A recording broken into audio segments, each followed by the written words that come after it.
Bună ziua! Astăzi vă voi arăta cum puteți să efectuați o căutare pentru a identifica informații de epocă pe niște subiecte nișate în colecția de presă digitizată pusă la dispoziție de site-ul Arcanum. Mergem prima dată pe pagina web a site-ului, la Arcanum, apoi la Open Database, Newspapers, Open Database. În cazul meu, accesul este asigurat instituțional prin Universitatea Babeș-Bolyai din Cluj-Napoca.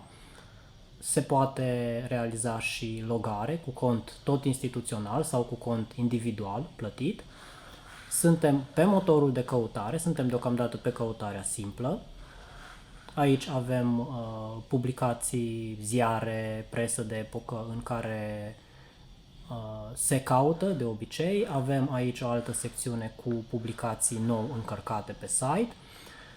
Să zicem că facem o investigație privind romii în primul război mondial, în armata austro-ungară. Și atunci va trebui să căutăm în presa românească sau în toată presa, dacă cunoaștem și limba maghiară sau limba germană. Deocamdată mergem nișat pe presa românească și căutăm informații despre romi în perioada 1914-1918 în Transilvania și respectiv în armata austro-ungară. Mergem la căsuța de căutare. Termenul după care vom căuta va fi termenul de epocă, care poate să fie țigan sau tieganu sau țigan în limba maghiară. Luăm unul dintre termeni. Nu există o soluție optimă, trebuie să căutați după multiple versiuni de cuvinte cheie, pentru că în epocă nu era încă realizată o uniformizare completă a vocabularului. Avem 201.000 rezultate, sunt foarte multe, vedeți că în unele cazuri avem inclusiv nume proprii care au fost identificate. Ce putem să facem este să filtrăm aceste rezultate. În primul rând mergem la filtru cronologic, ne focalizăm pe perioada 1909-1919, apoi avem un al doilea filtru în care bifăm anii care ne interesează și să zicem 19. Acum, eu fac mențiunea că o cercetare istorică realizată corect ar trebui să ia în calcul un context mai amplu, să vedem care sunt informațiile pe care le avem înainte de război, în timpul războiului și după război. Deocamdată, pentru acest exercițiu, mergem exclusiv pe perioada războiului. Avem 2684 de rezultate. Pe noi ne interesează însă doar romii din Transilvania și atunci ce putem să facem este putem odată să filtrăm după limbă, apoi putem filtra după titluri și preluăm din lista de periodice acele periodice despre care știm sigur că au apărut în Transilvania și, prin urmare, probabilitatea de a face referire la spațiul Transilvaniei este ridicată. Micul Adevărului, Ardealul, Drapelul, Foaia Poporului, Gazeta Transilvaniei. Dacă ne interesează să acoperim și Bucovina, pentru că este tot un spațiu din care se recrutează în armata austro-ungară, bifăm și Glasul Bucovinei, Olteanul, Patria, Românul sau Românul, unul dintre ele este din Transilvania, unul de la București, nu știu exact care, Transilvania, Revista Astrei, Unirea de la Blaj.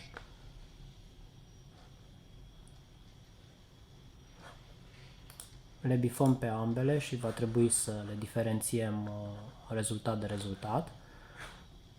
Ideea ar fi deci să aveți o listă cu periodice care acoperă o anumită zonă geografică. Filtrăm din nou și apoi deoarece suntem istorici și deoarece vom verifica individual cele 370 de rezultate, le ordonăm alfabetic ca să ne fie și nouă mai simplu atunci când extragem informația. Vedem că începe de la începutul anului 1914 și continuă, suntem încă în ianuarie, în aprilie și deja suntem în iunie și de la pagina a patra intrăm deja în perioada războiului. Bineînțeles, nu toate informațiile se referă la subiectul care ne interesează pe noi, adică romii pe front, în cadrul armatei. Unele dintre ele nici nu privesc spațiul Transilvaniei, vedeți aici. Sau aici, care se referă la spațiul Principatelor Române.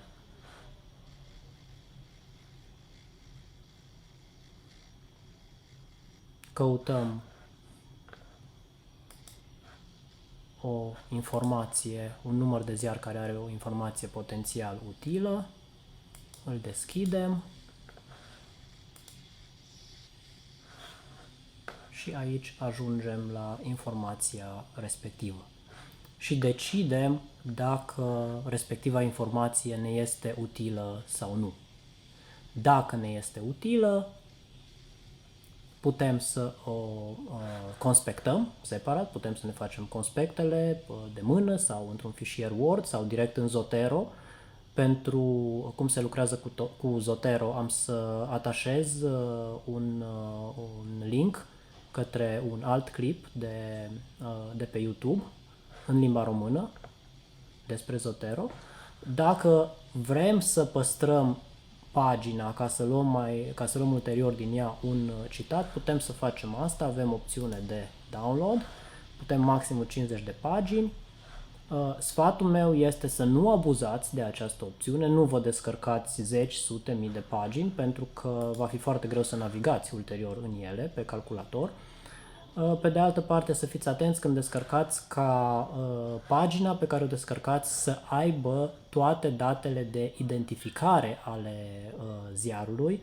În cazul ăsta, dacă am descărcat doar pagina asta, am avea drapelul, numărul 72 din 1914, pagina 3, teoretic ar trebui să fie suficient pentru o citare, dar unele stiluri de citare poate că ne cer și lunile, care sunt aici. Deci, în acest punct este opțiunea voastră dacă mergeți pe descărcare PDF sau dacă preferați să faceți, de exemplu, o captură de ecran în care să apară și aici, partea de sus.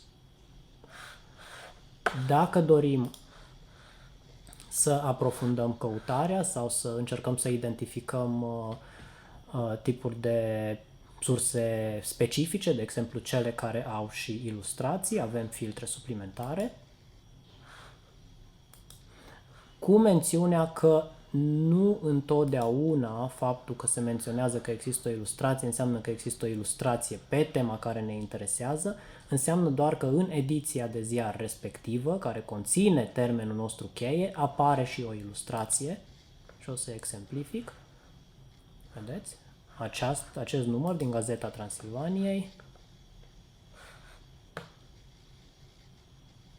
se discută aici despre romi și are această ilustrație care nu are legătură cu ceea ce ne interesează pe noi.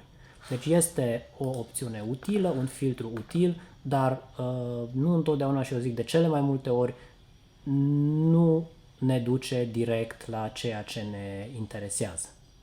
Alte filtre sunt cele legate de temă. Nici acesta nu este deosebit de util pentru subiecte foarte specifice, sau de țară. Vedeți, aici apare România, nu apare Ungaria, care era țara înainte de 1918 pentru teritoriul în care apăreau aceste ziare. Deci se referă la statul de astăzi, de care aparțin teritoriile în care au fost publicate ziarele. Nici din acest punct de vedere, dacă lucrăm pe Transilvania, filtrul acesta nu ne este deosebit de util. Acesta este un exemplu despre cum putem să facem o căutare pentru un subiect foarte specific, foarte nișat pe Arcanum, cu mențiunea că mai putem să introducem, dacă vrem să căutăm un termen specific,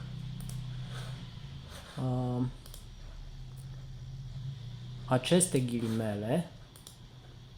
Vedeți, Arcanum ne dă și tot felul de opțiuni care există deja și sunt recunoscute de către motorul de recunoaștere a textului și ne le propune nouă. Și ce mai putem să facem? Dacă vrem să găsim exclusiv situațiile în care apare exact cuvântul țigani, putem să îl punem între aceste ghilimele, deci cele două ghilimele de deschidere și de închidere sus, cu liniuțe drepte, căutăm și vom obține exact acest termen. Deci avem și această opțiune de căutare mult mai precisă.